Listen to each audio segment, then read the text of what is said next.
Всех приветствую. Good evening to everyone.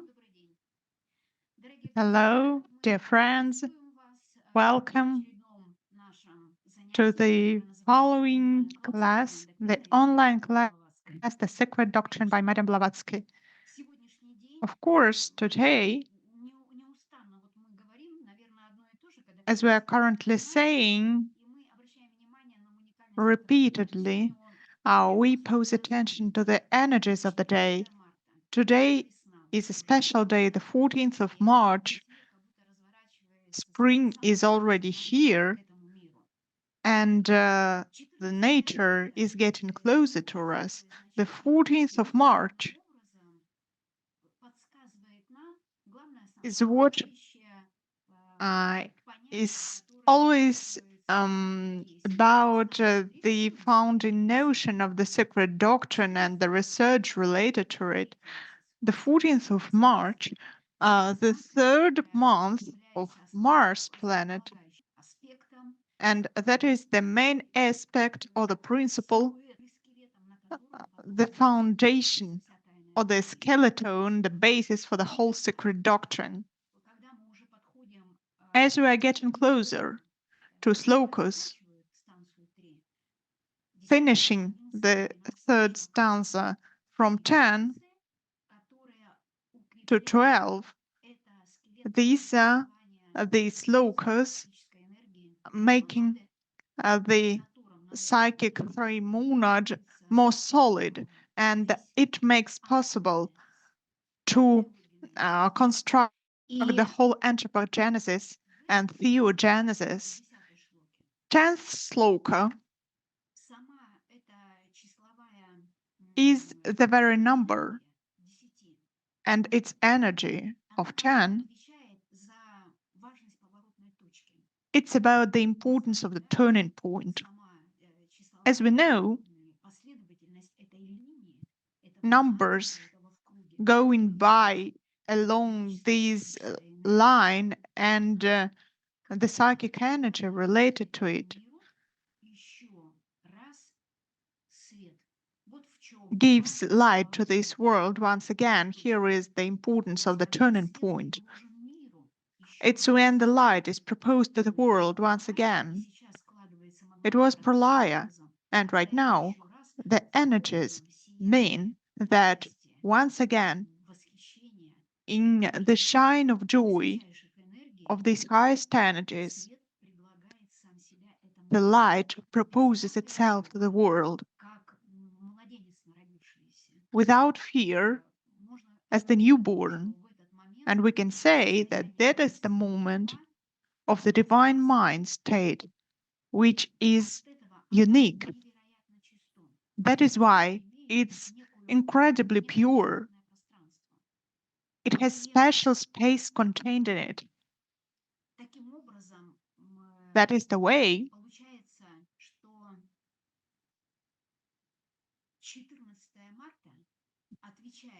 the 14th of March is about number 14, responsible for these two screams given to the world. The 14 Manus who are in the synthesis, in unity, and represent Adam Kadmon.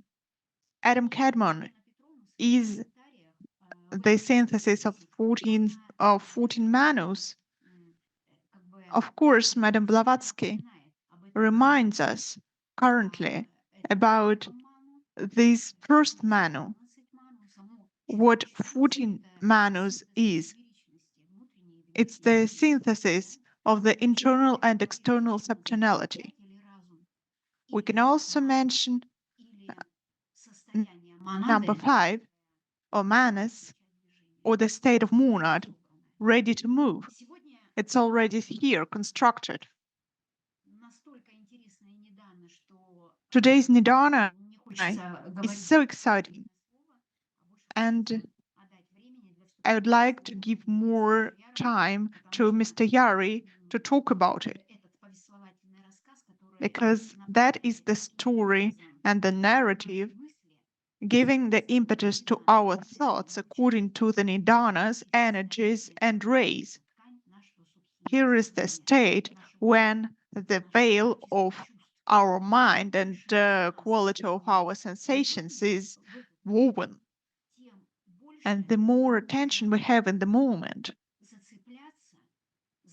the more possible it is for us to touch upon these images. Indeed, the whole third stanza is not the image. It's a preliminary image, we can say. The image will come further in the next stanza. We know that pralaya is the state where everything starts and where everything goes in the end. But with the very line of these slokas going one after another gives us the very essence. And it's possible to know the essence by knowing Nidanas. That is what becomes possible for our mind.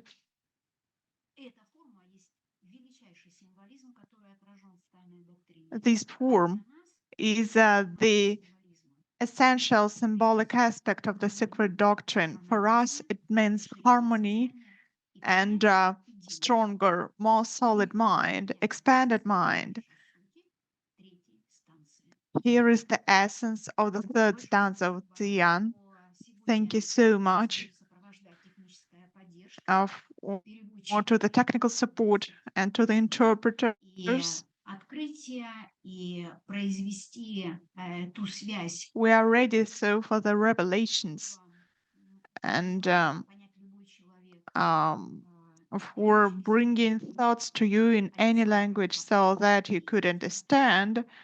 Alexandra Bobko and Tatiana Trubnikova are the interpreters who are here with us today. Thank you. So congratulations, as today is the great spring day in the world, so together we can wove this veil, and the floor is given to the head of the Moscow School of Theosophy, Mr. Vladimir Yari.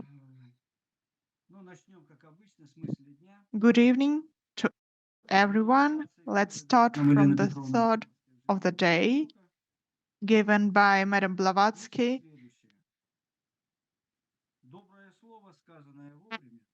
And the thought is the following: a good word in time is better than a sweet pie after meals.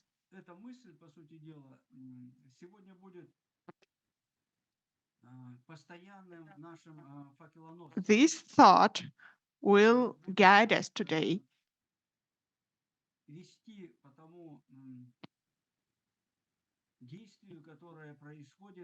And it will be similar to fire leading us at this great veil of spirit matter that will make it possible to found the thought and to found the life of new Manvantara as the universe, as the solar system, as well as our planetary chain.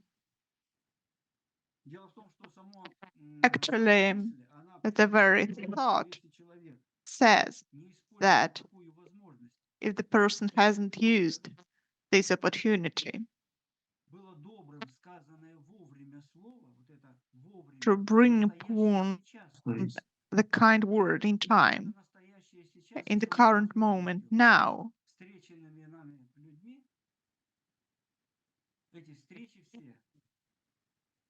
then all all the meetings with other people we have in our life are revealed as a blessing.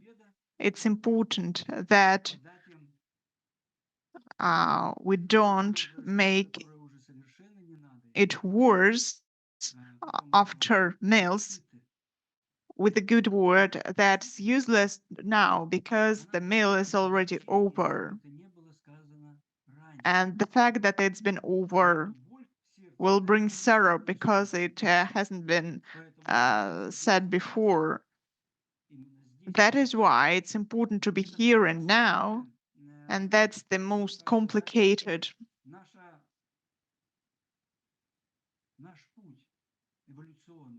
evolutionary path. In fact, everything starts from the point in the circle. This point in the circle is the launching point. It's where this veil starts to be woven. Its upper end is fastened to spirit and the lower one to shadowy end. Here is the upper end related to the higher illusion of Maya, but as these veils been woven, it's being done by pure spirit and pure matter. If it's so, let's try to draw the circle with the point in the center in our imagination. In the center of the point is the thought. That is the current moment now. And let's follow the second form, which is the triangle or the point in the circle, because the point in the circle is the triangle already. Here is the second form. The first form is non-form, the circle with the point, because the circle has no limits. Let's imagine how we go deeper in the meditation is the thought. The circle has no limits, and its limits depend on our consciousness, on our complexes, the way we're limited. Our world picture is limited. And we should get rid of prejudice at this path. For that, we're given this image.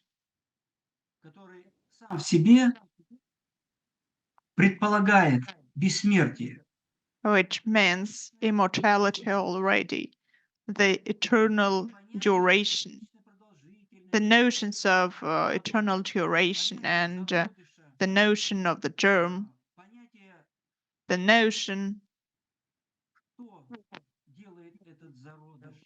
of who's been making this germ,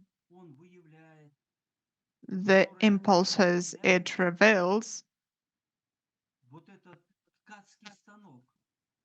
making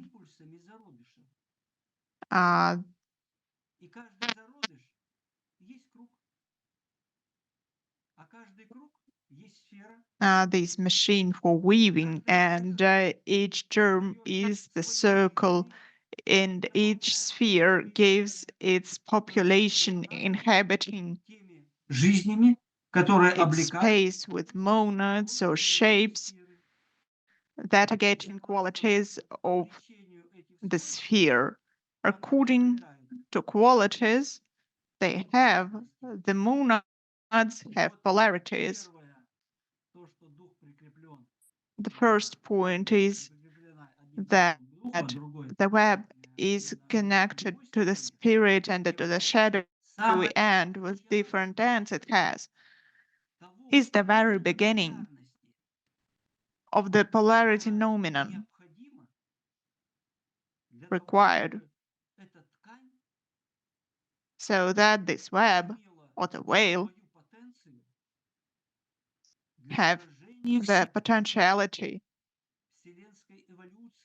for the manifestation of the universal thought evolution.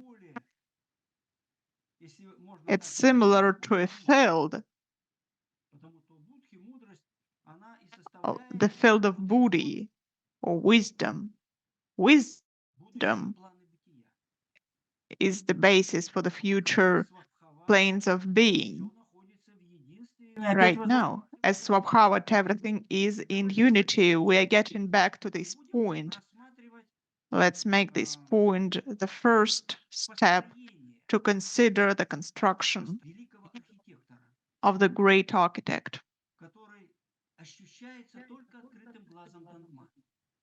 that can only be sensed with the open eye of Dhamma.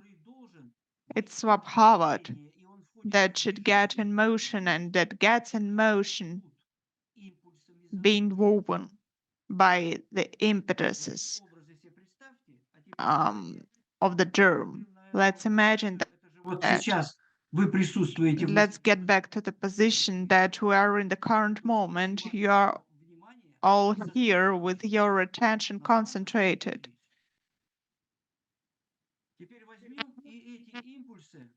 Let's take these momenta and let's say that these are the era of the blue monkey, the deity of the constellation of Aquarius.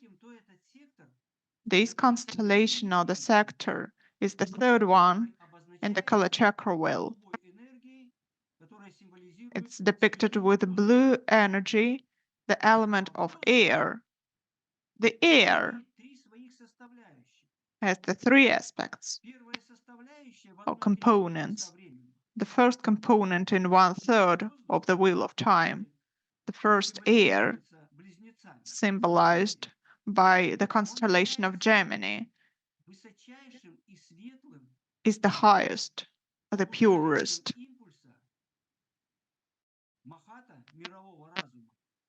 Impetus of Mohat or the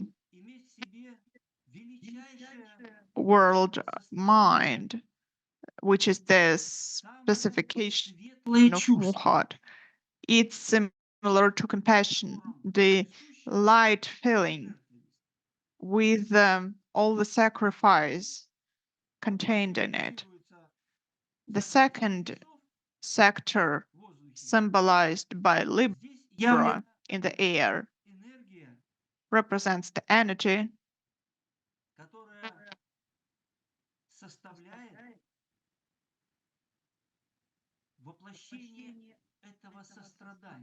which is the depiction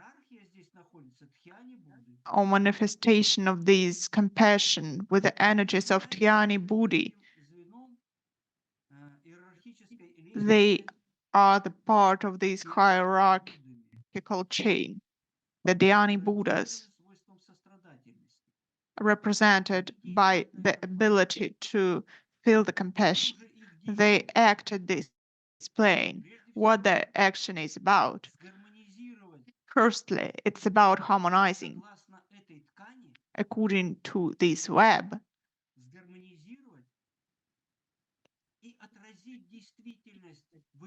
The reality should be harmonized and depicted as it is in the current moment.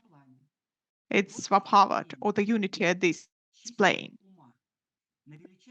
It's the unity of the purest mind at the greatest level of that world Mohat, representing this purity of desire. It's realized by Dhyani Buddhas. And the third sector is the sector of Aquarius, with the symbol of the blue monkey.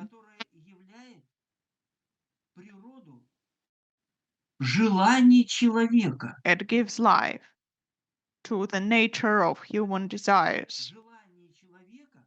This desire of the human mind expresses, firstly, the high feeling, spiritualizing us. In this air, or the constellation of Aquarius, we should understand the following. This constellation of Aquarius is the spring of consciousness, or the Satya Yuga, or the era of the Universal Mother.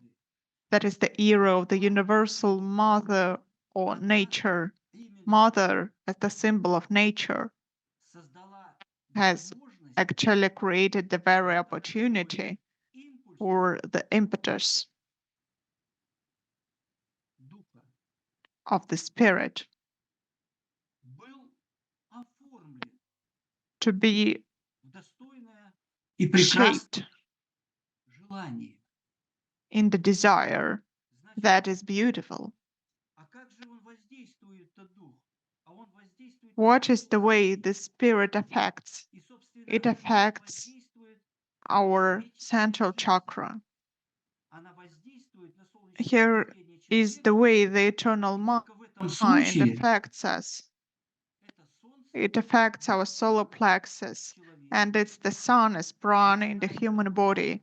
It starts giving birth to powers of the potentiality that we're talking about in stanza 3, Sloka 10. Because this is sector number 10, and this person, or let's call him Adam Kadon, cosmic person, because we are discussing the cosmogenesis. So we think of it as of cosmic creation. And this is the constellation of Aquarius.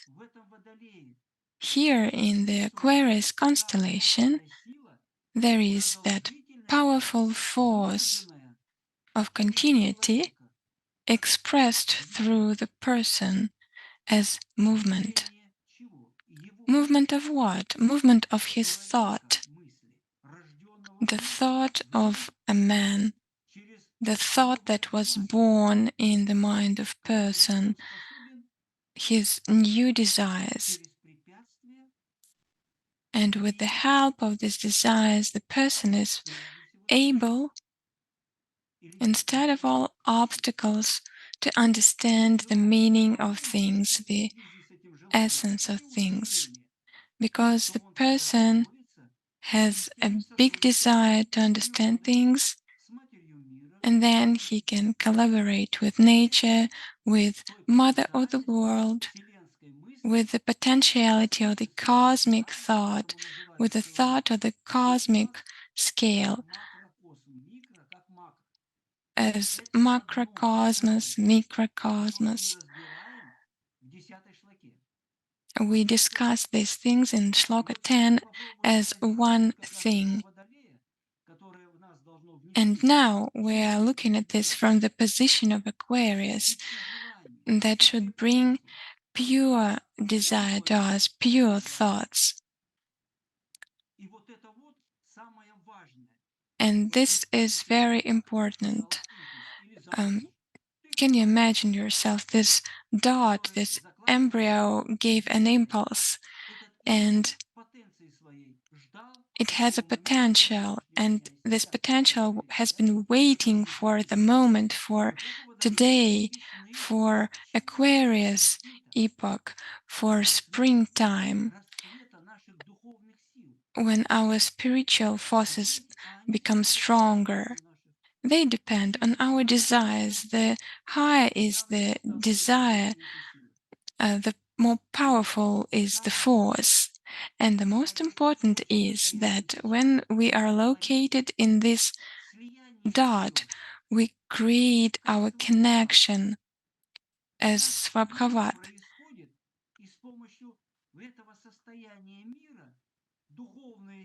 There is peace inside of us, and with the help of this peace, spiritual forces begin to act through us.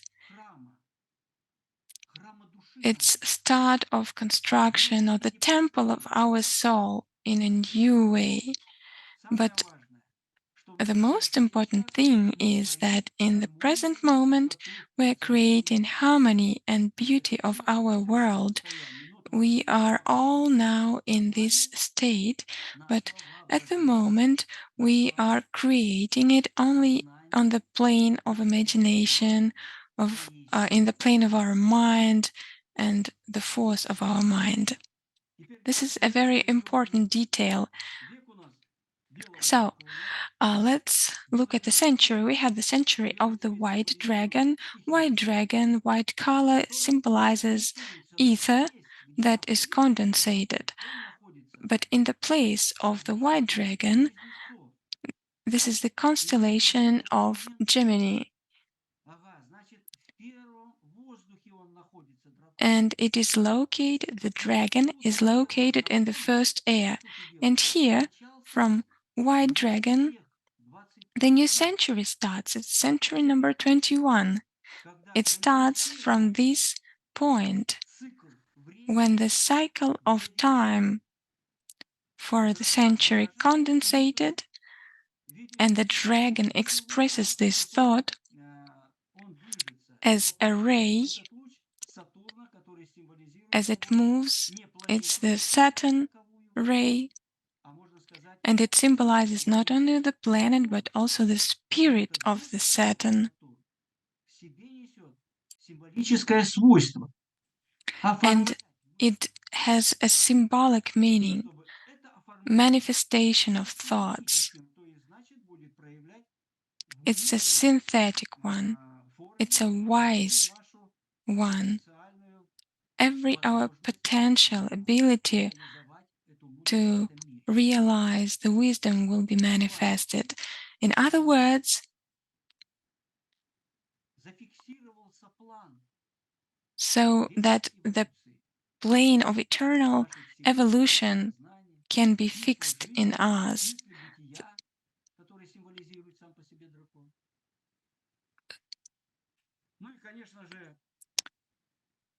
The dragon symbolizes sense of life, and it also has the following task: to cognate the world with the help of that high thought. And Sloka 10 tells us about these things.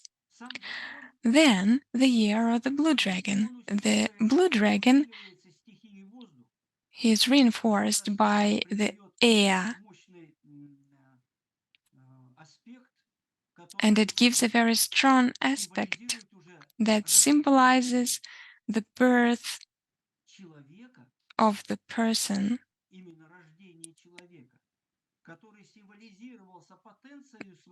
that was symbolized by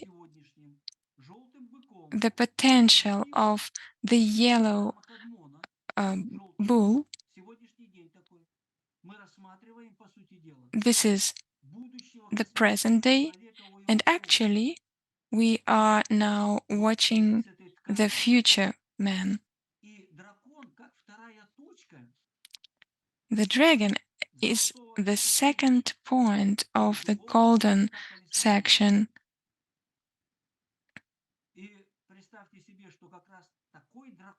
Exactly this dragon in this century confirms the person as a thinker. First of all, the thinker, he is under the Mars ray, under the spirit of the Mars planet, which symbolizes the thought that was awakened by the spirit.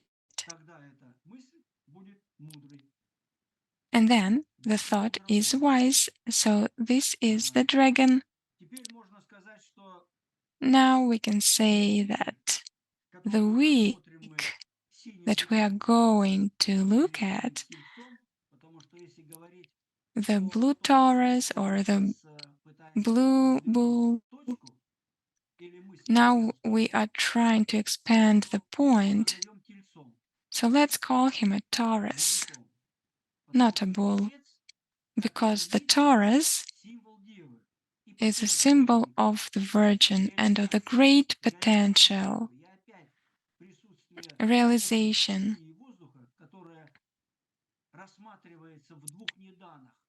The air is located in two nidans, blue Taurus and blue mouse, and it is about the feminine feature of the cow. Under the ray of the spirit, there is the birth of the thought. So the bull manifests the thought, and this manifestation of the week itself, all 6 days give us this possibility to act in the way that actually shows the fiery nature of spirit and all the universe. So now let's have a look at the month. We are now in the month of the red tiger. This is a unique principle. It is located in the shadow side of the fabric. If we turn the circle of time into the shape of the snake, then we can see that the tiger is located in the very low point and the hare is located on the top point on the circle of time in the shape of the snake. So we can say that the circle of time or Kala chakra symbolizes the wisdom. If we turn it, we can see zodiac. And when we see the zodiac, we can see the entire fabric, the numen, which in the end becomes the circle of time. But now it is only in the state of embryo, which gives only the impulses of opportunities in its unity. And we can see the sun on the top of the circle of time, and this symbol of sun is the future universe, the embryo, which will give start to all opportunities of evolutionary process, movement of the matter spirit,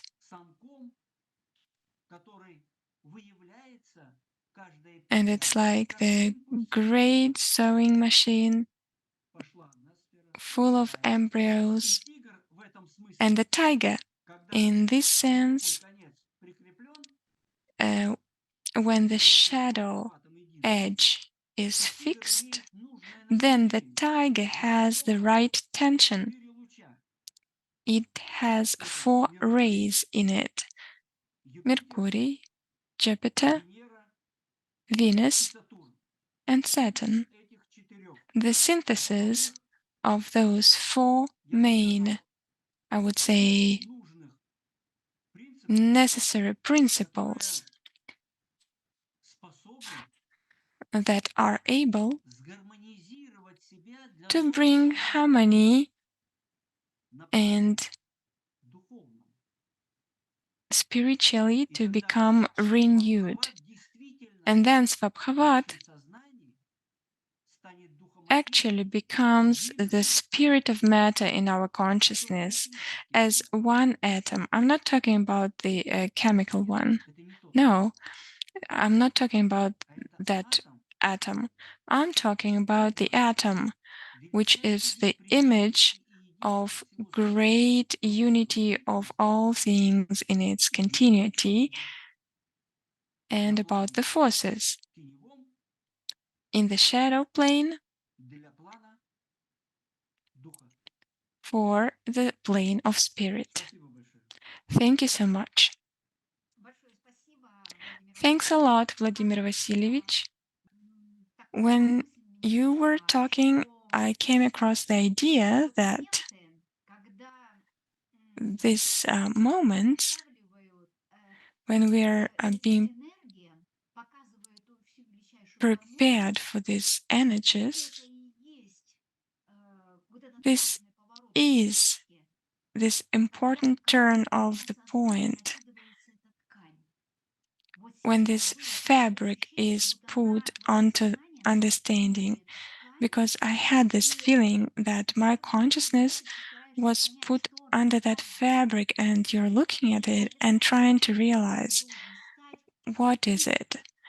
And in order to get it, you have to become the pure creature that simultaneously starts this movement. This is the turn of the point. Sloka 10 says that it was the decision of light to offer light again to the world. And it's the feeling like you completely understood it. So how does it happen?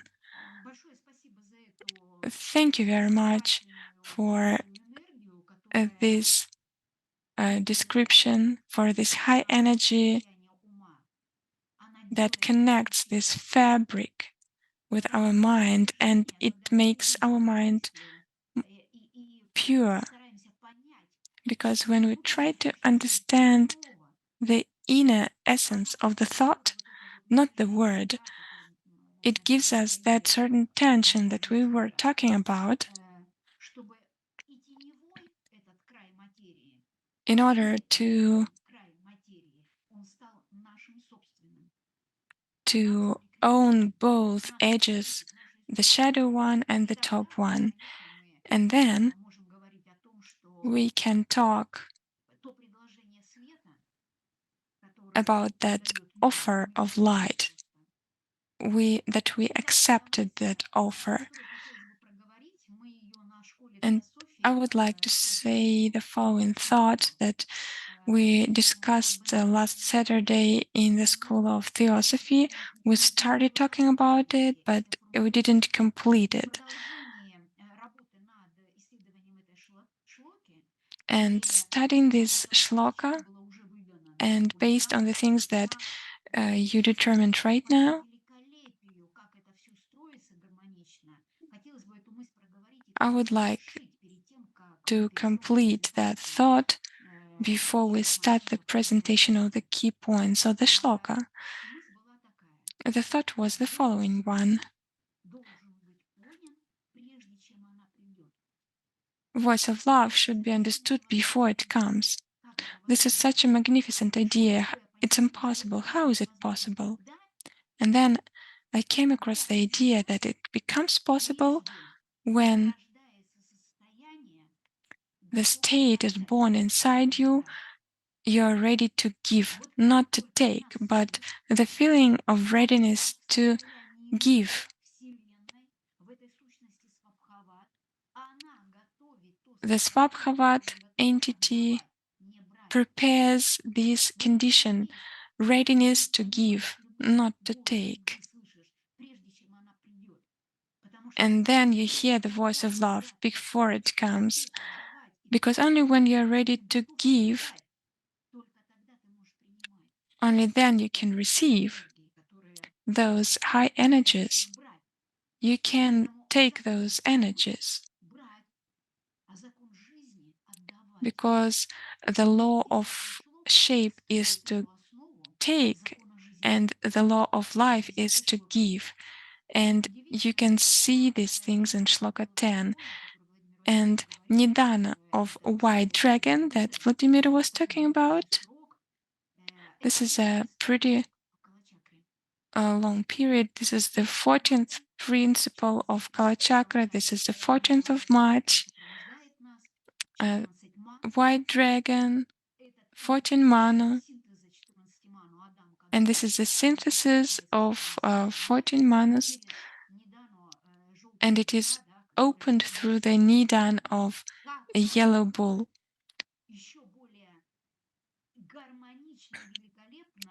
It's a harmony of energies.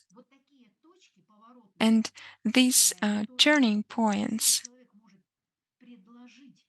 that the person can offer himself. And of course, at this moment, when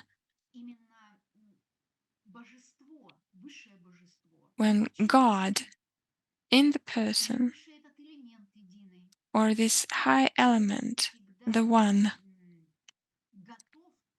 it's always ready. It's ready how to be better for everyone. And when the person understands this,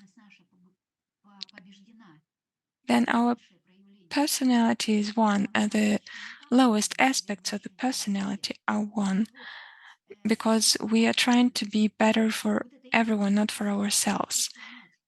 So, father and mother, they are absolutely equal, and in this equality, when father and mother create the fabric, they prepare this condition of divine, of high,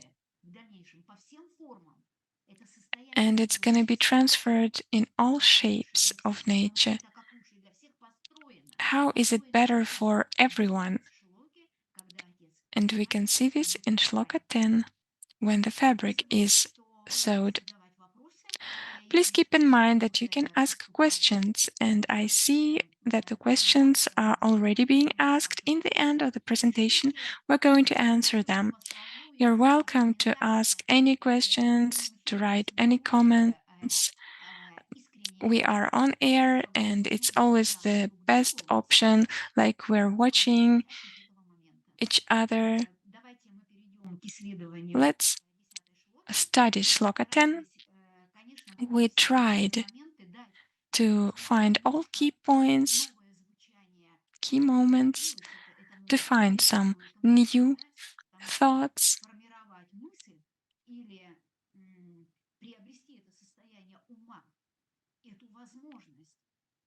because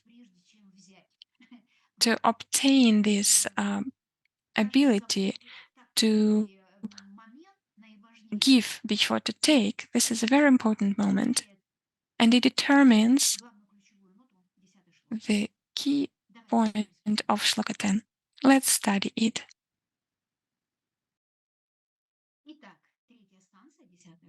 Stanza 3, Sloka 10. Father-Mother spins fabric whose upper end is fastened to spirit, with the light of the one darkness, and the lower one to its shadow and matter. And this fabric is the universe spun out of the two substances fused into one, which is Svabhavat. Sloka 9 is where we mentioned the final conclusion, that the place where the vortex will begin its movement is ready. This place is a collection of consciousness so that it can resist it. Why? So it was woven to resist it. Not the difference of levels, not any differences, but the whole space is brought together so that it has the united power, so that it can resist. Sloka 10 is where the vortex shall begin. Let's think and reflect what the vortex is. The vortex or the spiral is the spiral getting upwards. When is it possible? It can occur when a sequence appears. So the whole world or the all energy, all the sequence became possible when it happened. When this anchoring of the fabric began, the essence of father and mother, or matter and spirit, occurred then. So, before this moment, the state of evolution at the beginning of Manvantara couldn't be a sequence till its end. In 10th sloka only, it's possible. And this sequence can then go upward because it's united. The vortex or the building impetus begins to change the rhythm and the property of limitless creativity of psychic energy. How is it possible? By the unchanging essence of Svabhavat. This is the um, characteristic of the limitless energy. The essence of Svabhavat, therefore, cannot be changed as the vortex starts moving upward. The essence is unchangeable with any speed in any circumstances. That is the upward movement of spiral given the sequence of forward movement of evolution. The first key point is the following: a vortex that fills the fabric with the impulse. So the essence of the universe is created and it becomes woven or filled, becomes the etheric space or the etheric fabric. That is the etheric fabric. Father-Mother spins the fabric. How do we understand it? They are united. But if these essences are combined, how can they be fused together? As the poles, plus and minus, as spirit and matter, they constantly move towards each other. That is the way they are fused together. What is this place where the fusion occurs for the two essences? It's symbolically expressed in the top corner of the triangle. That is the point, that is from where the two essences become one. And then the impetus that comes from this merger begins to build the essence of the fabric or the web. Before that moment, it couldn't have been. It was impossible. That point, the combination of the two rays of the two lines gives this impetus. Combining the two fabrics starts construction. In the commentary, HPB mentions that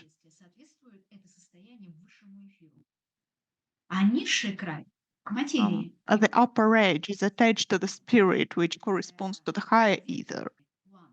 That is the fourth plane of prototypes, where the concentration of the revelation of the higher ether, the first shape of it. The lower edge belongs to matter, which corresponds to the lower ether, and creates the ethereal space, the whole space of it, the key point. That is the way the ethereal space is the propagation of the unbreakable Brahma. The unbreakable Brahma, that is, needs this fiery fabric, this fabric of the ethereal light, to propagate. But how is this propagation possible? Ether is the lowest of the 7 divisions of Akasha Pradhana. Its Pradhana is the primary matter, and it's also the undifferentiated substance. It means that Akasha is the same is Pradhana, but Akasha is also the uric egg of the earth. Akasha is also Mahat. Mulaprakriti is the same as Akasha. Mulaprakriti also has the 7 degrees.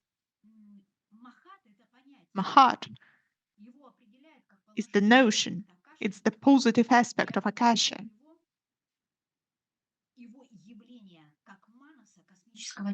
And the manas of the cosmic body. That is, in relation to Akasha, Mahat is the same as manas in relation to Buddhi, and Pradhana is just another name for Mulaprakriti. It's just called in different manner. The uric egg is Akasha, and it has 7 degrees. We are coming to these notions that are the same for this net of light for the 7 degrees either occupies the lowest plane in the sevenfold division of Akasha Pradhana, because this Akasha Pradhana is the fiery primordial substance.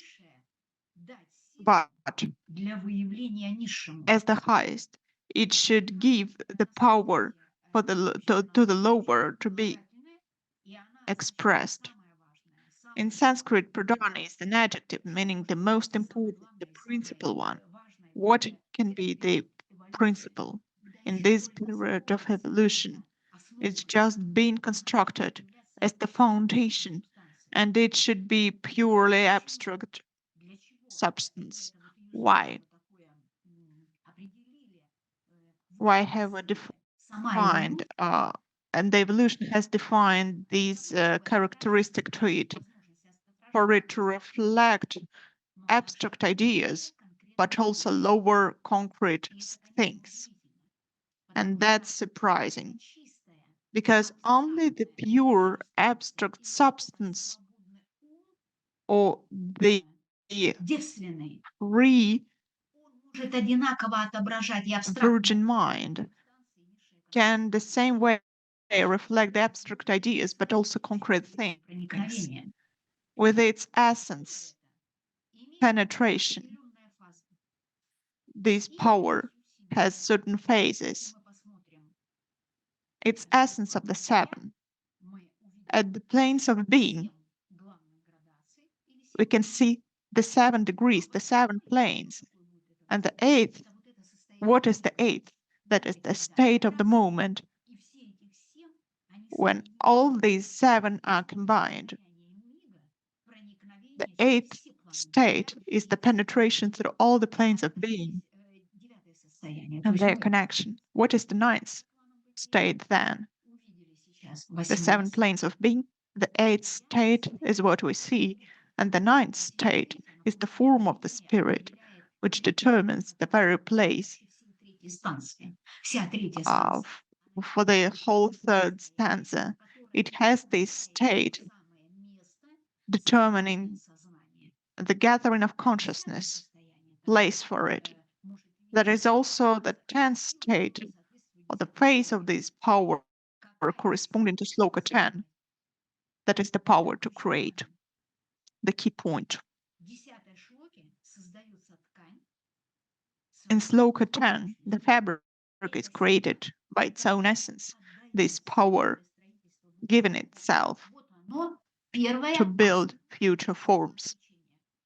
And that is the first self-sacrifice, the higher self-sacrifice, the example or the characteristic of the hierarchy that can sound only with this revealed aspect. The fabric is created by its own essence. And we can guess that the absolute self-sacrifice is revealed in this period of evolution. Mulaprakriti is the plane of manifestation containing all potential powers and properties in its sevenfoldness. Akasha, what does it do? It fills the sevenfold substance of Mulaprakriti. Pradhana is the filling of Akasha with its fiery primordial substance. So we can see the three corresponding to stanza 3, the three key notes, Mulaprakriti, Akasha, and Pradhana. That is the beginning of the first differentiation, actually. Mahat is the first product of Pradhana and Akasha. Mahat is the universal mind, whose characteristic property is Buddhi. Madame Blavatsky writes that the third Manas and Mahat are one, and they are the same as the universal mind, or alaya. It's been a thought that at the moment when alaya was the third logos, it's about the limitless propagation. In laya, propagation is limited. With alaya, there is place with propagation without limits. He, the third logos of Mahat,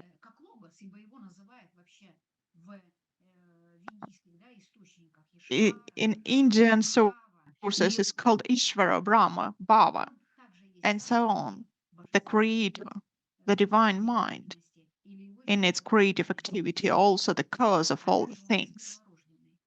He is the firstborn. According to the Puranas, the earth and Mahat are the inner and outer limits of the universe. The earth is the outer limit, but Mahat is the internal essence. In our language, you can say that there are negative and positive poles of the dualistic nature, abstract and concrete, specific.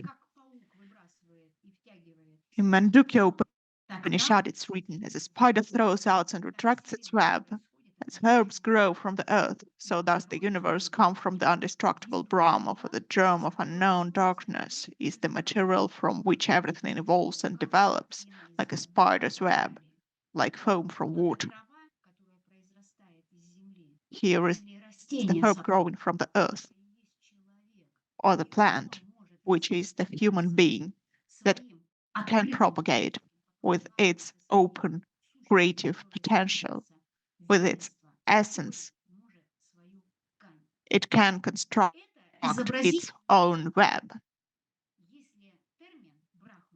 It's figurative and true only if the term Brahma, or the creator, is derived from the root Bri, to increase or spread. In Sanskrit, it means to increase. So the next key point is the following. Brahma spreads and becomes the universe woven from its own essence. That is the same thought confirmed by Goethe, who says spirit and matter are two opposite edges of the same fabric, light and darkness, heat and cold, emptiness of space, and the fullness of all things are also opposites.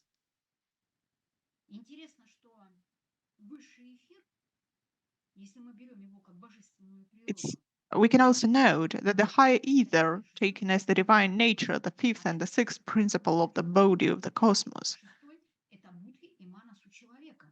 these are Buddhi and Manas in man. That is the line connecting Buddhi-Manas in man. It's the appearance of cognitive ability to cognize its own space. If the person starts bringing connections of Buddhi-Manas, then he'll get the desire and the aspiration to know. In the etheric space, he cries out, "Who am I?" That is the question. Then he starts cognizing, "Who am I?" That is when the energy is in the etheric space, and by echo it goes back to the person answering the question.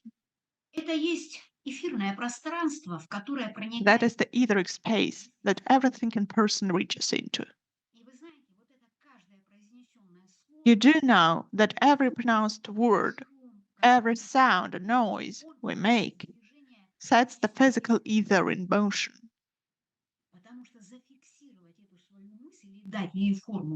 Fixing the thought, giving it a form, is the main task of man in every incarnation, that is how we learn to form our own thoughts, because the form is not formulated or concentrated as the person before our own thoughts are formulated, because the human being is a thinking essence. The higher planes, the higher thoughts, the higher energies are not predicated and not manifested. They manifest only through matter, but they are already distorted there by our consciousness and minds. With the projection, we must clear the facets to see this interconnection. But we should become free. We should become the etheric space through which this place or the heart, all the rays, all the energy can construct by combining this fabric of web. These fiery waves in combination give this fabric. This combination is this fabric. So the next key point is, so the connecting thread is strengthened and the fabric becomes attached to the person or to himself, and then the person approaches the world of the highest. But for that, something is required. What is required to get closer to the highest? For that, we must dissolve the lower to approach the highest, to let the light penetrate, permeate our bodies of consciousness. And for this, the consciousness must be plastic. It should have no shape. For that, we ourselves must become pure, and then the form will get wider till it dissolves, till it connects with the thread all the hierarchies of the light. As we are ready to connect to these higher energies, but there is the single etheric space, then the fiery energies become the vortex. Here is the vortex shift of our consciousness. With this shift and wave of vortex that approaches our mind, then it shakes up a kind of state of consciousness, and then we wake up. The consciousness, the human being wakes up at this moment. And this very moment becomes eternity. The two essences combine. Now, these moment and eternity become one. It means to shake up the stale consciousness, or the divided consciousness, or the shape. The key point is the following. To shake up the established understanding or consciousness is the action of the vortex. Understanding doesn't have to be the same, it has to change and become refined. Only then and we can be in this rhyme together with the beating heart of the universe, because the universe is changing every moment, and the person has to change the etheric space in the same way. The etheric space. We know that in the commentary, Madame Blavatsky writes that ether will appear with the fifth root rays and develop at the beginning of the fifth circle. We are living through the fourth circle, the great cycle. Ether will not be possible to develop, but by its touching, we can find this etheric space in every consciousness and every mind. It kind of combines our minds together to be in the fifth circle when these energies are already everywhere. The lower ether is completely differentiated matter. The high ether is only rudimentary differentiation of matter. But this united state as we see in the animation right now, is not divided. It happens because motion of these atoms or ether goes on and on, connecting the lower ether to the higher one. So it connects the rudimentary and complete differentiation. In other words, spirit becomes more objective matter, and objective matter becomes subjective spirit again when it escapes our metaphysical senses. The ether, the supreme ether, also correlates with the cosmos and our little earth, like Manas with the monad and the body. Here is the connection we can find. The ether is nothing common with the spirit it comes out, but it's related directly to subjective matter of our earth. So it's incredible, don't you think so? The ether has this correlation of Manas and monad. I'm speaking of the higher ether, but the lower ether has no connection, but it's directly related to the matter and our earth. This characteristic makes it possible to think of other correlations and connections. The supreme ether of Akasha, the heavenly virgin, and the mother of all existence, of all existent forms, from whose womb, upon fertilization by the divine spirit, matter and life, force and action are called into being. Ether is the Aditya of Hindus. It's also Akasha. Electricity, magnetism, heat, light, and chemical action are so little understood that new facts are constantly expanding the limits of our knowledge. They are becoming the factors, our actions, our understanding. They become synchronizers. Here is the notion we have.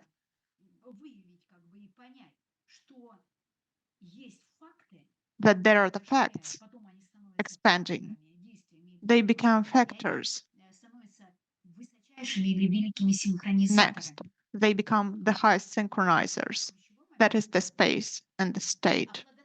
The key point is the impregnation of the ether is the change in the quality of evolution that occurs by the unchanging essence of Svabhavat within the beginning of the evolutionary process. That is the sound that becomes word and then speech. Madame Blavatsky notes that everything in the universe is associated with either spirit or matter, and one of them or both is perceived as the permanent element. Pure matter is pure spirit, in fact, and cannot be comprehended, even if it's admitted by our limited mind. Neither light nor darkness, as optical effects, are matter, nor are they spirit. But what are they? They are the qualities of the former matter. If there is already the space for the evolution to reveal, it means that the light has given its shadow, and this etheric space has begun to be filled with a fabric. The logic is quite simple. The fabric is attached to the high ether, which corresponds with the spirit or the very beginning of differentiation. And the lower end is attached to the lower ether and is already differentiated matter. We understand that in this moment of evolution, neither of them is the physical dense world, but only the higher potentiality of its creation.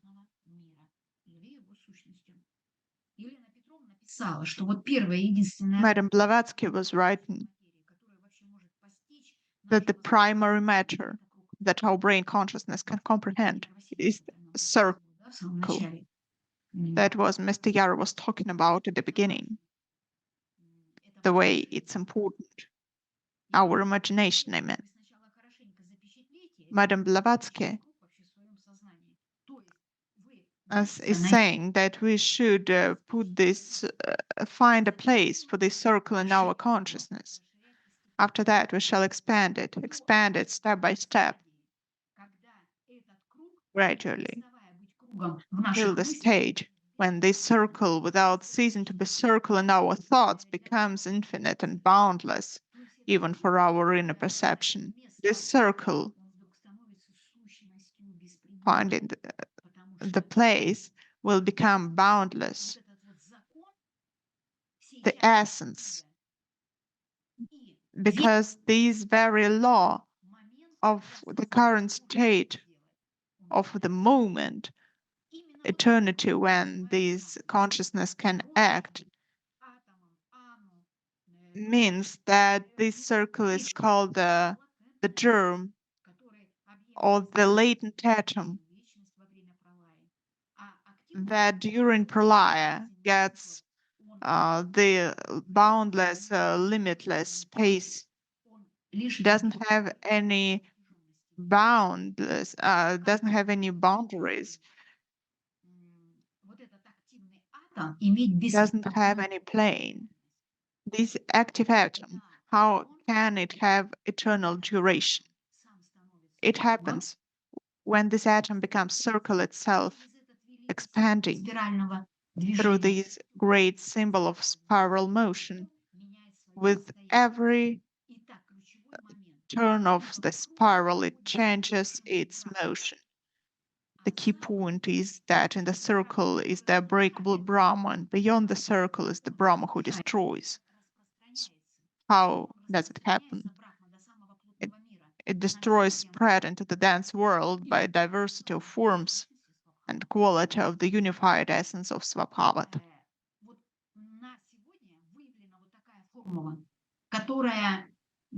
So this is the formula for today, and it collects all the first stanzas and concentrates on Sloka 10.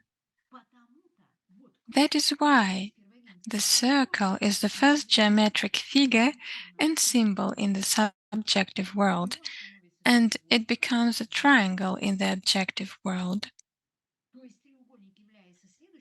The triangle is the next shape after the circle. The first figure, a circle with a dot, is not really a figure, it is just the initial germ, the first thing that can be imagined at the beginning of differentiation.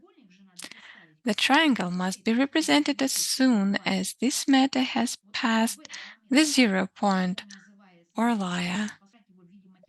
We have to imagine it in the way of the mathematical dot that is expanding to the eternity. And we can see right now on the slide as Brahma acts, its waves, this combination of the fiery waves, and this is how the expansion is acting. So, the first geometric shape, the embryo, matter that has just passed the 0 point or laya, Brahma is a point expanded to the scale of absoluteness. So, Brahma, the creator, spreads and becomes the universe woven from his essence. The spirit, Purusha Svabhavat, Father-Mother, spins the fabric, matter, which is Prakriti. This is a universe made of two entities fused together, which is Svabhavat. And of course, we should look at the term of Svabhavat. Let's take a look at different understanding of the term. Svabhava, one's own nature, essence, is a concept in Indian thought that denotes the nature of things in terms of its naturalness and independence from external factors. It was first mentioned as a philosophical principle in Svetashvatara Upanishad, in which it is called the source of the universe, along with the necessity, chance, material primary elements, and time. In the Mahabharata, the mechanism of Svabhava is indicated as the primary basis of the existence of all beings. In the Bhagavad Gita, Svabhava is called the primary source of Gunas, the distribution of which led to the emergence of four Varnas: Brahmans, Kshatriyas, Vaishyas, and Shudra. The concept of Svabhava was the central element of Svabhavavada, doctrine of one's own nature, a doctrine that gained great influence at an early stage in the development of Indian philosophy and maintained it for many centuries. Modern researchers call this teaching Indian naturalism. Ashvaghosha in Buddhacharita reports that the supporters of Svabhavavada, who held high positions at the court of Prince Buddha, dissuaded him from leaving the world because of the senselessness of trying to change the natural source of events. The key point is it is impossible to change the natural cause of evolution, but it is possible to change the quality of evolution. There must be something that is the basis for changing this quality. The purer this building material is, the more the quality of evolution changes. Svabhavat is the plastic substance that gives the building impulse, which in turn changes the quality of rhythm. Svabhavat is the universal substance and agent, or rather, what stands behind it, the spirit and essence of substance. Svabhava is a concept in Indian thought that denotes the nature of things in terms of its naturalness and independence from external factors. Also, Svabhavat is a mystical essence, the plastic root of physical nature. It is numbers when it is manifested, and number when its essence is in a state of unity on the highest plane. This Buddhist term is equivalent to the quaternary anima mundi in the world of archetypes of Kabbalah, from where the words of creation, doing, originate. Svabhavat in this case is matter, thinking substance in which Spirit Father lives. And the fabric is the universe. They feel the collected consciousness with a vortex motion, because this is how the essence is created and the fabric appears, the building impulse of the universe. So the key point is, for the beginning of the construction, an impulse or building material is needed from which the worlds are built. Svabhavat as a plastic essence is this building impulse. So, what are these forces that will build and use these as building material? The power of primordial fire is mental energy. Something must be formed that will control psychic energy. There are powerful levels of creativity in the heart, and the phenomena of creativity depend on the sun of suns. The key point, the control can be that which doesn't depend on external factors, namely one's own higher essence, which doesn't change the natural cause of events of evolution, because the laws cannot be changed, but naturally changes the quality of evolution. And this is a powerful level of creativity. This is the heart. The fabric of the universe is filled with essence or building material, and it is the gunas that determine life or the course of life. So, the miracle of transformation is the heart of man, and there are three gunas. Let's have a look at them. Rajas, passion, activity, movement. Tamas, ignorance, inertia, laziness. Sattva, goodness, tranquility, harmony. The interaction of these gunas determines the character of someone or something, nature, and determines the course of life. Guna in a Sanskrit term is a Sanskrit term that literally means rope and more broadly quality, property. Rajas and Tamas battle each other, passion and ignorance, activity and inertia, movement and laziness, but only the guna sattva can give harmony. Rope is made by weaving three bundles and fibers together.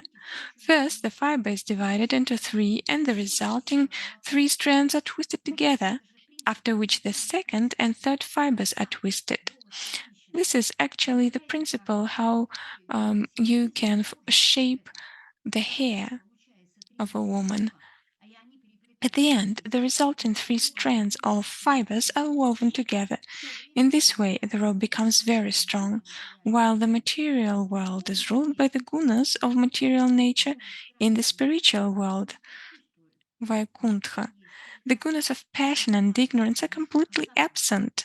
There is only Vishuddha Sattva, the guna of goodness free from impurity of ignorance and passion, Vishuddha Sattva, which is the simultaneous manifestation of the three energies in one whole, is the primary attribute of the realm of God. So, the key point is that the rope is made up of three gunas: rajas, passion, activity, movement; tamas, ignorance, inertia, laziness; sattva, goodness, tranquility, harmony. And sattva as harmony gives this building force or continuity to this thread rope of life. Thus, absolute truth is the substance of reality, eternally manifesting in three energies. The manifestation of the inner energy of God is the incomprehensive spiritual multiplicity. The manifestation of the body energy is the living being, and manifestation of the outer energy in the material world. So, according to the events described in Dhyan 10 Sloka, the two opposite entities become one, or a third force that is free to have movement, potential creativity. The potential phenomenon of creativity are a building impulse. The key point is that the building impulse is the action of the Father-Mother spinning the fabric. He begins to change the rhythm and properties of boundless creativity of psychic energy. The collected consciousness must resist this vortex, that is, transform the pattern of eternity into an essence, into a building impulse that will manifest itself in all the diversity of future worlds and forms. So, key point, this is how consciousness is assembled in its unbreakable essence, and the pattern of eternity can be changed by creativity. It becomes visible in the conscious action of man. The pattern of eternity to a person gives opportunities for limitless creativity of psychic energy, as it is true fire and cannot remain in inactivity or inertness. It vibrates and acts continuously. It is the alchemy of transforming the lower self into a higher essence, which will become worthy of the pattern of eternity or immortality. There was this great connection that took place, which symbolized 10, or the movement, gave the basis for this movement, why it was possible in the first place. Because this union of opposites occurred, life and death swapped places. Death was dissolved by these streams of life, not yet in form but in its potentiality. And this foundation, the synthesis of the deepest, the union of two opposites, this essence of Svabhavat, this is the building impulse upon which all the laws of the universe are built. When this idea is applied by an individual, if he knows these laws, then there is no death, there is only a change of form. It refines, it becomes pure, better, and alive. The quality of inner world of the individual changes. There is a unity. We realize that it exists, and this leads to creation of the consciousness of beauty. And we ourselves are the garment of the consciousness of the universe. This can only be attached to itself because nothing else exists. It is attached to everything that exists. There is only one thing in this unified space. For sure, if this etheric space, the unified space, is where the supreme ether is based, then this material is the atom, the unified atom that will be split afterwards, which for heart will have the ability to give the strength to assert, to solidify, and to give birth to subsequent worlds. For heart spirit fills the atoms' particles and thus makes them impermeable to each other.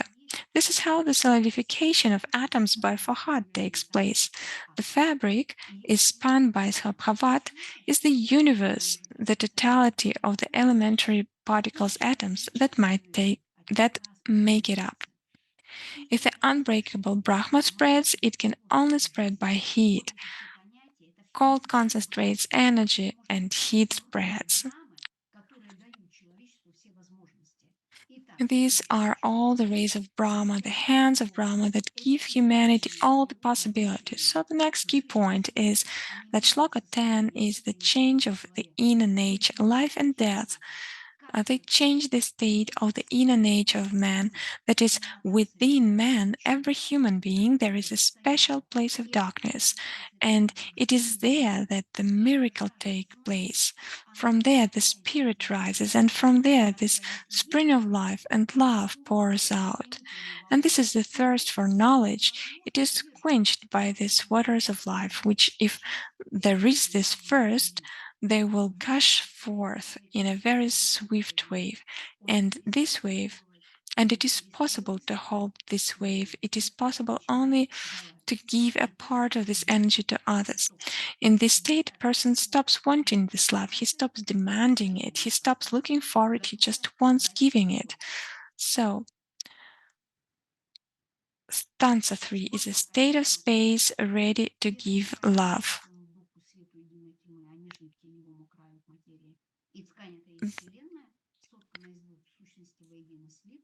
The Gunas in Saksha refer to the three basic beginnings of material nature. Thank you so much. Thank you for your patience. It's great that I hope it was possible for you to connect the thought to all your revelations during the research of the stanza. We already have questions online, so many thank you so much. If we don't answer till the end of the seminar, we'll always answer, right, to email, answer either in Quizy or personally or in the next workshop. No question can avoid our attention, and it's crucial. The first question is, if there is light and the shadowy end, can we say that the polarity appears? It's the predetermined state of polarity, but there is neither evil nor good. So good and evil cannot be revealed in this period of evolution we're talking about, because the lie has been created, and in this state there is neither good nor evil. So the second question, in the Secret Doctrine is said that there are several monads revealed during the course of evolution. What monads have been revealed in the third stanza? I'll say that stanza 3 is the whole about revelation of the united monad, of the single monad. What does it mean, the revelation of monad? We can say that it has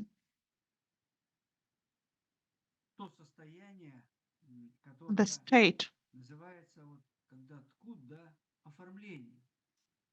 called the shaping, as the fabric is woven. So the monad brings shape to its essence. And the question is developed, the term of monad. Does it mean this single element in this sloka?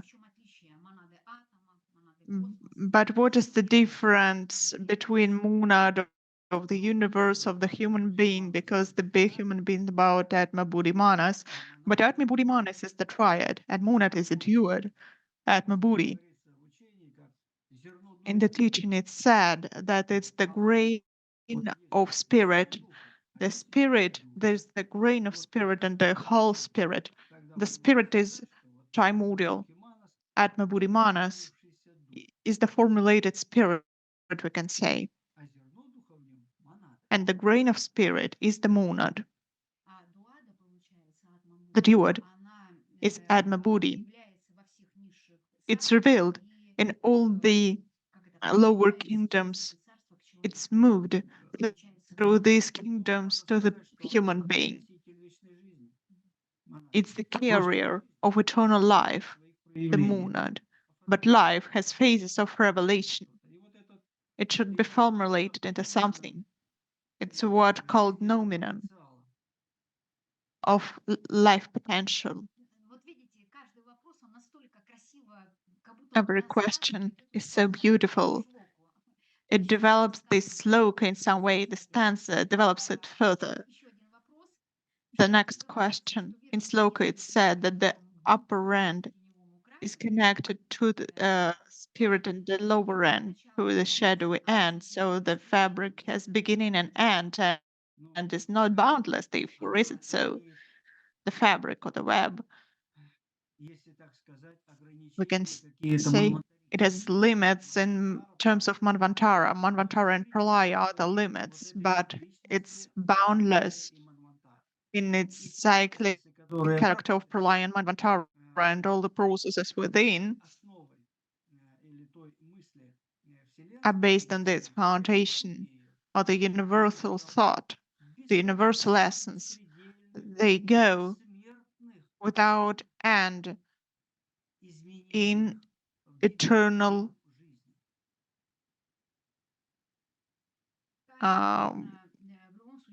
types of forms of life.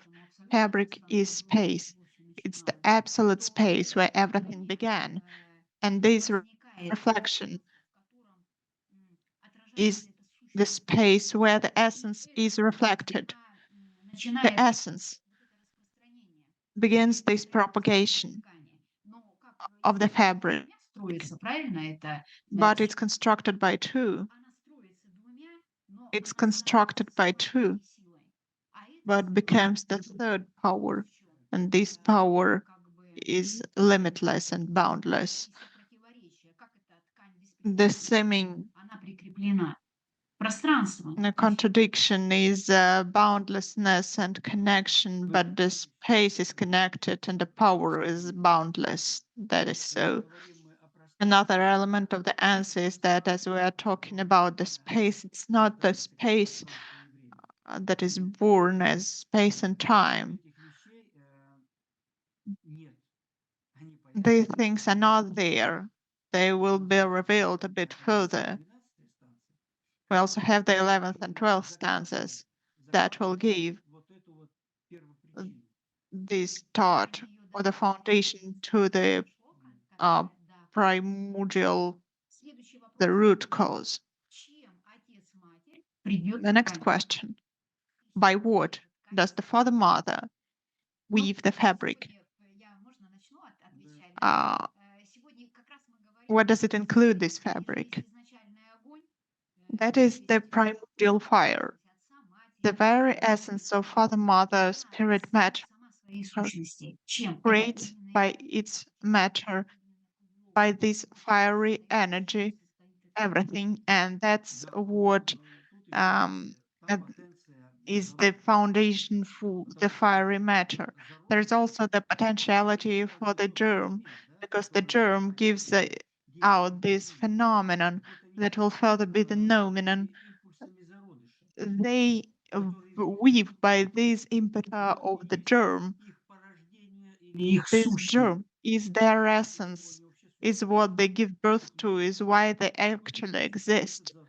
This germ is the essence, he gives the impetus, and that is how everything is woven. In the germ, both spirit and matter are present, and it's done according to the essence of the future universe. Here is the weaving process. The next question, exciting one. I would like everyone present in the seminar today answer the questions. You could give the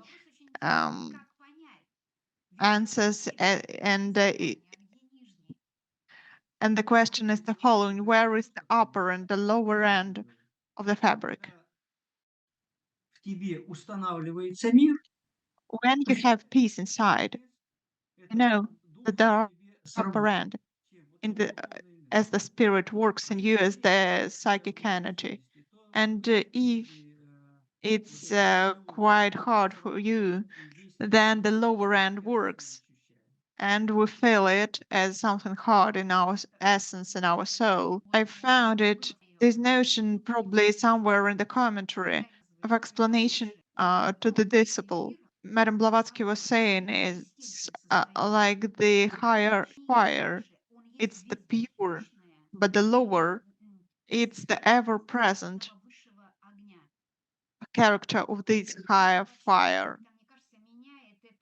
That is how we change the very essence of the upper lower ends of the fabric. It's not upper lower end. The upper end is the higher fire, the purest state, but the lower is what translates this essence everywhere. It's kind of a character of its internal essence. That is what the lower essence is, the lower end is. It's the ever-present character of the higher. And so it's how the great Maya is revealed. It fills us with Maya, brings Экстаз, страдание и счастье. happiness now, in the present moment. It's what gives us Рождение нас в иную this сферу. new birth in the new sphere, the impetus to be born there. We die and we're born again, thanks to that.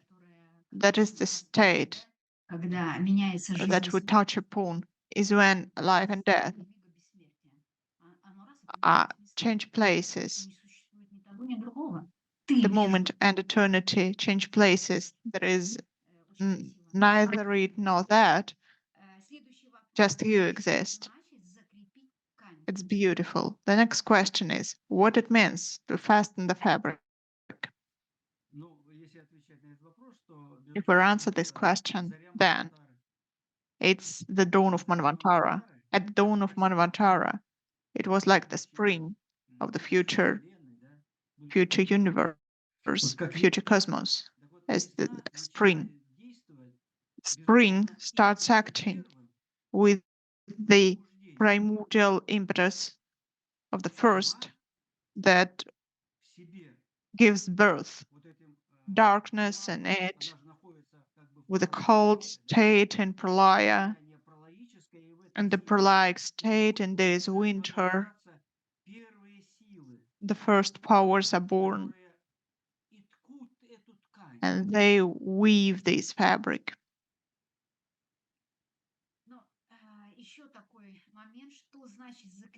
One more point, what does it mean to fasten the fabric?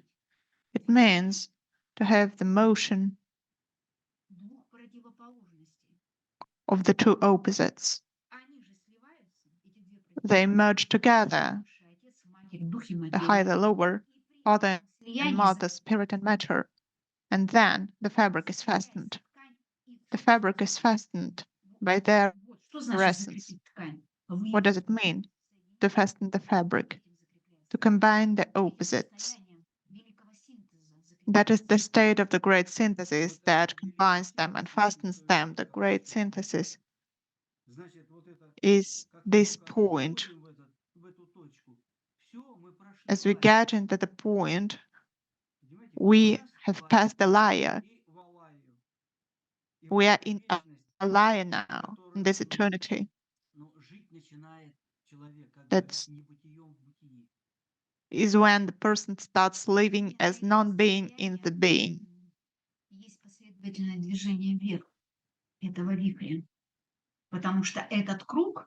This circle, as Elena Petrovna says, it's actually the vortex movement, and these points, they are the fixing elements, the building impulse, the synthesis, the connection that goes up. It's like the gates through which Alaya, the hierarchy, it's like the the transition to another galaxy. Thanks a lot for your questions. They are very deep. I see that you study the material and, you know, this concrete why, how, and why do we have this here and that there. It's like a very big desire to understand things clearly. And these questions, they make your consciousness very concentrated and the force appears. So next question is very deep as well. Let's listen to it. If Akasha and auric egg have 7 stages, does that mean that the fabric also has 7 stages? I guess we're talking about the fabric from Sloka. Well, sevenfold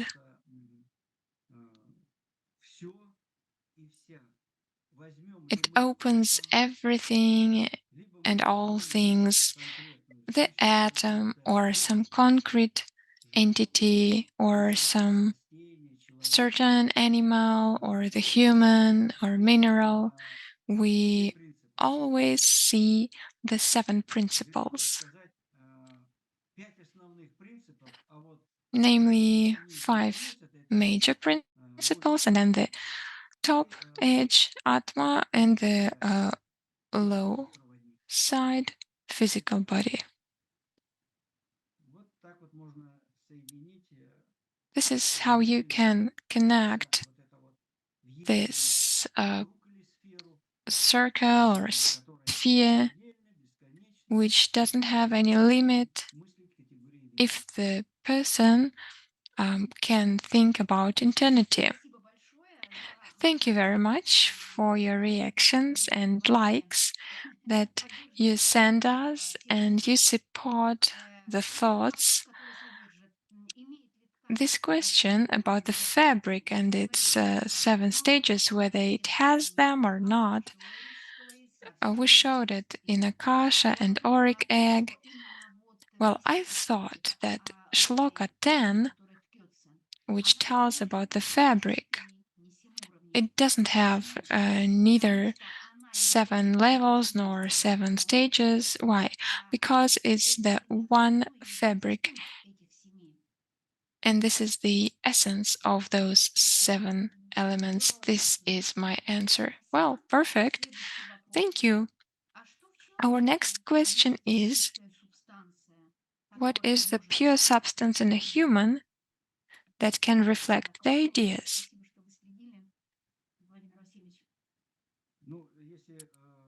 Well, the pure substance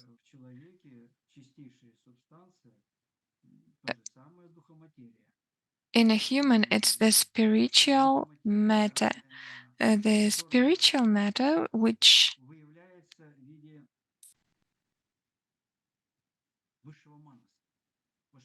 is the upper manas.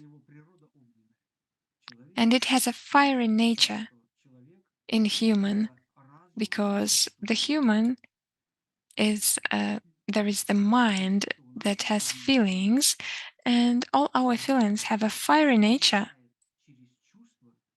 And then the mind receives the ability to manifest the existence in a fiery aspect. This fire aspect should be radiant with the fire. This is how our nature manifests. So what is the pure substance in a human? It is the free mind, the mind free from all shapes. What do I mean? It's the pure reflection of the mind of God. The faces look at each other.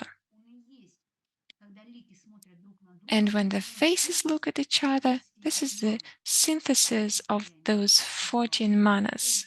This is the condition of mind. It's fiery and it's unified. It's virgin. And it is the essence of this present moment. And I would like to share the following idea. In order to achieve this condition, it's like total unity. We have been talking about this condition all last 2 hours. The teachers say you should understand what's loneliness in order to be ready to achieve this total unity. The substance of all elements, the basis, the subtle element. Aristotle used to call it the fifth element, one more element together with water and fire. So this is like loneliness, the free mind, the fifth element, that the mind that can reach this condition. Because none of the humans can support other humans when he is lonely. The Christ used to ask to avoid that thing, and it's about this feeling when our friends show indifference, when human love hurts, then we just dive inside ourselves and we are crying, "Who am I?" And we want to understand. So, what is this depth in which we dive? This is the connection with the Father-Mother. This is Father-Mother. This is the connection with him. And then the condition of mind of this child, it's virgin, and this is the pure substance.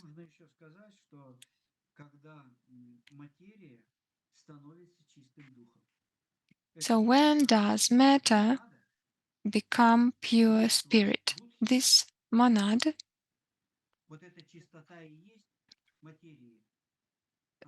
the purity of matter, it becomes pure spirit.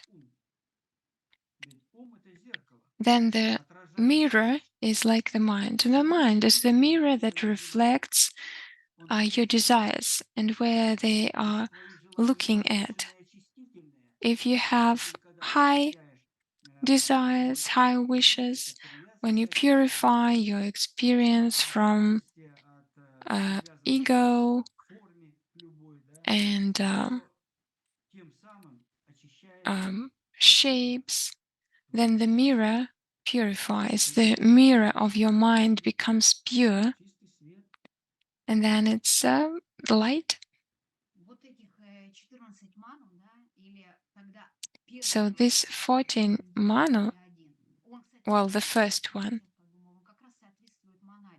it corresponds to monad, because monad is unity.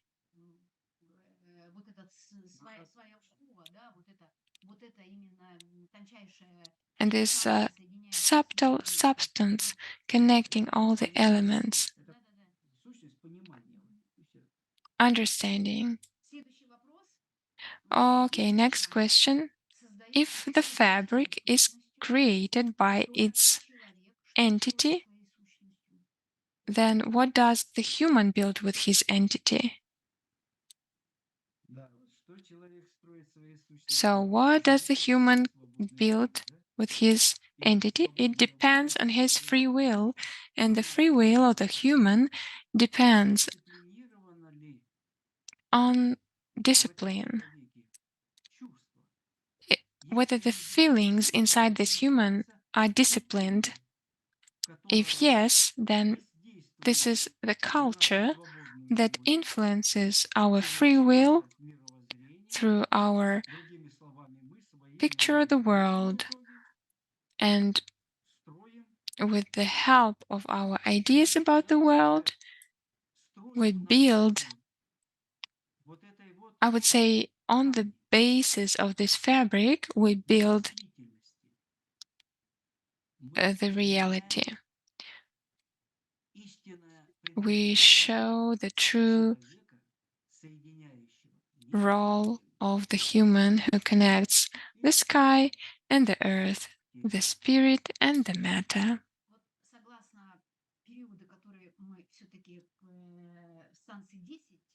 According to the periods we are in Sloka 10, by our essence we construct the mind, because the mind is the very reflection of the very divine mind or consciousness that is independent of the external factors. And the characteristic of Manas is Buddhi. That is how we understand how and by what we construct our essence.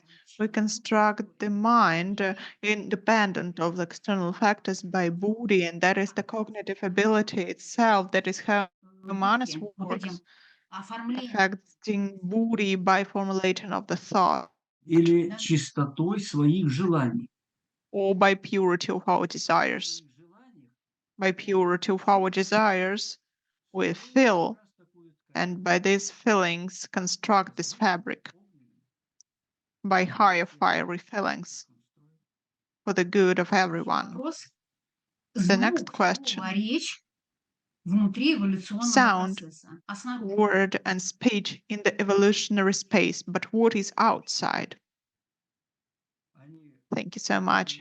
Я бы даже сказал, They reveal, I would say, they create and construct, solidify.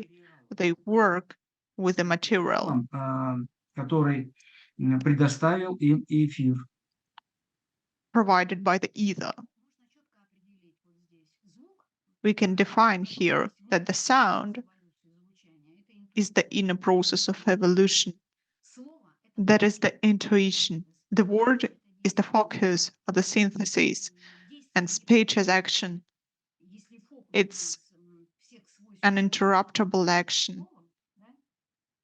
If the focus in the person is combined with the word, then the speech is action, intuition, focus or synthesis, and action. That is how we can pose this analogy. The next question. Rhyme and psychic energy, how do they relate to each other and correlate? It's an exciting question indeed.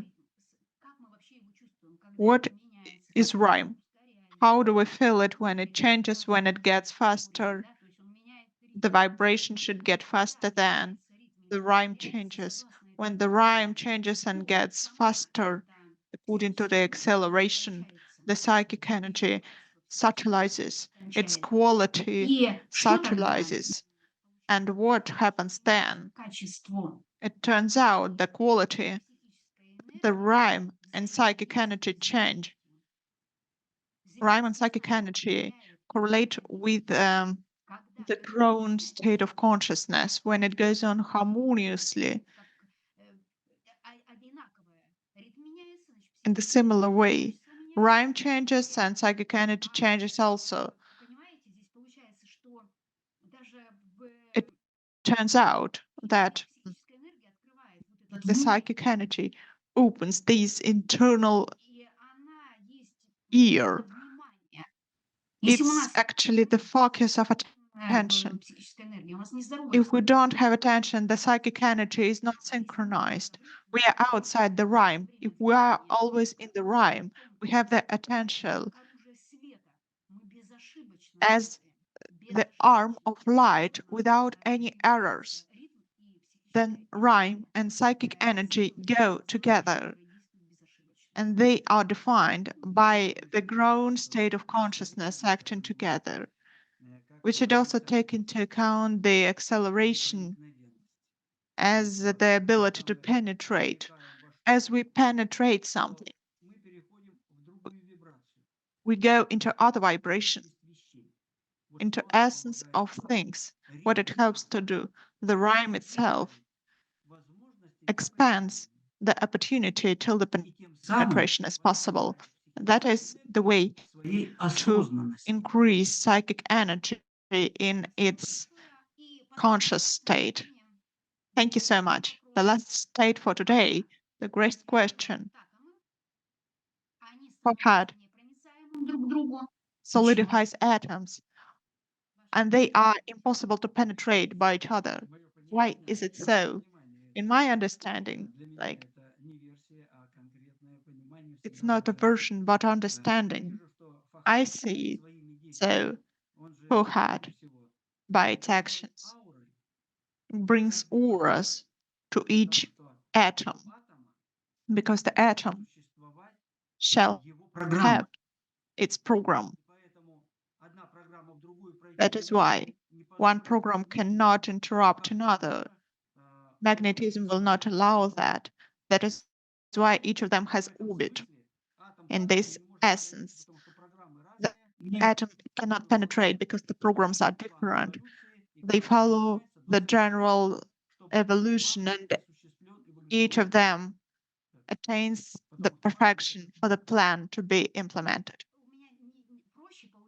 Потому что если согласно Шлоке, отвергивает эти I атомы. think it's a bit more simple. Why do atoms solidify? To become independent, self-conscious, and otherwise there would be no differentiation in various worlds. Atom within, essence within every atom is the connection of the light hierarchy. The solid form is impossible to penetrate, but the essence means all the forms are connected. That is the total idea. In the end, there is one more aspect of this Sloka 10. Thank you so much for the great deep questions, for working on your own independently. Today's Sloka and today's conversation became a great harmonious state of mind where we can say that love and the voice of love is what we can understand before it comes. We shall be ready to give, readiness of life, and knowing laws of life is to give, and then we'll have something to take.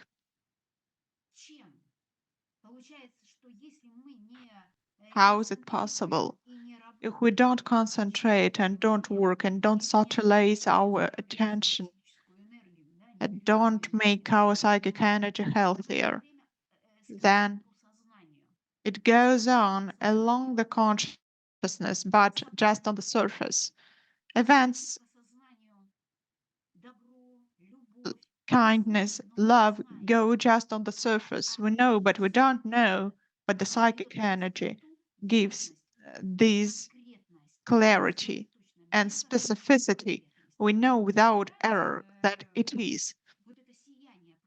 Then there is the brightness of Adam Kadmon coming to us with the 14 manas. Today's day is the golden section, the color chakra reveals here as the 11, the next sloka. That is also about that. I would like to add that today we've been in here and now, in the current moment, which is the opportunity to penetrate. Congratulations. Then we will construct our own fabric.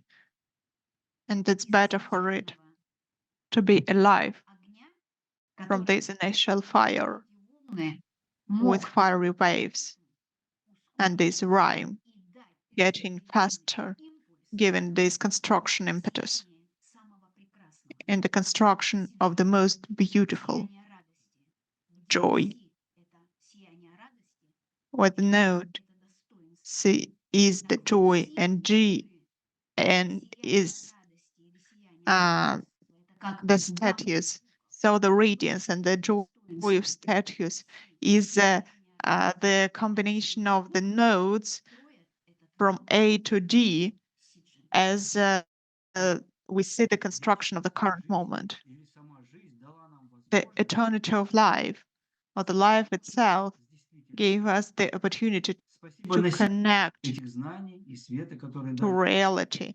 Thank you to the carriers of this knowledge, to Fahad. Wish you love and light. See you next time, dear friends. Thank you for being with us. We're always in touch, working together in one space and constructing the single fabric, trying to be rational. See you on the 30th of March. Thank you so much for your activity. And thank you for the sequence of meetings we have to work revealing this current moment. See you.